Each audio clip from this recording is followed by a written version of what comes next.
গণঅভ্যুত্থানে ক্ষমতাচ্যুত আওয়ামী লীগ সরকারের জুলুম নির্যাতনের চিত্র তুলে ধরে বিএনপির ভারপ্রাপ্ত চেয়ারম্যান তারেক রহমান বলেছেন, আওয়ামী লীগ অধম হলেও আমরা অধম হব না। আমরা আমাদের ৩১ দফা সফল করার মাধ্যমে আওয়ামী লীগের গত ১৫-১৬ বছরের গুম খুন সহ সব জুলুম অত্যাচারের জবাব দেব।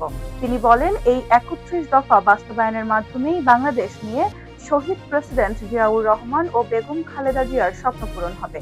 জনগণের বিশ্বাস বৃদ্ধি পাবে। নেতাকর্মীদের প্রতি এমন কাজ করার আহ্বান জানাই।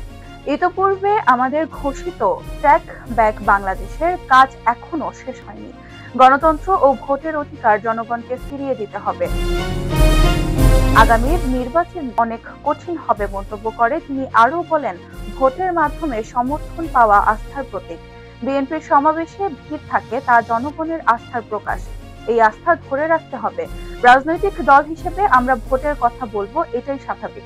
বুধবার দিনব্যাপী বিএনপির রাষ্ট্র কাঠামো মেরামতের ৩১ দফা রূপরেখা নিয়ে গাজীপুর ও নারায়ণগঞ্জ মহানগর এবং টাঙ্গাইল জেলার কর্মশালায় প্রধান অতিথির বক্তব্যে তিনি এসব কথা বলেন।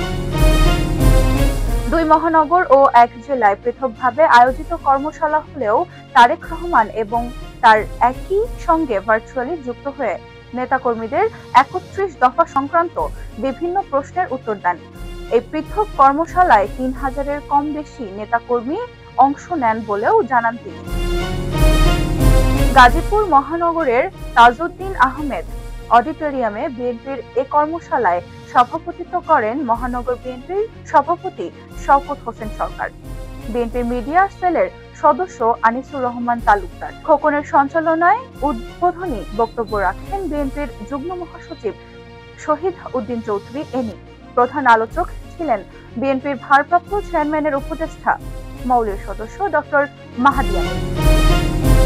এছাড়াও বক্তব্য রাখেন বিএনপির ঢাকা বিভাগীয় সাংগঠনিক সম্পাদক কাজী সৈয়দুল আলম বাবুল, হালিমা আক্তার, আরবি শাম্মী আক্তার, বীর মুক্তিযোদ্ধা হাসান উদ্দিন সরকার, ডাক্তার মাজহারুল আলম ও গাজীপুর মহানগর বিএনপির সাধারণ সম্পাদক মঞ্জুরুল করিম রনি সহ গাজীপুর মহানগর বিএনপির এবং সব অঙ্গ সংগঠনের নেতারা।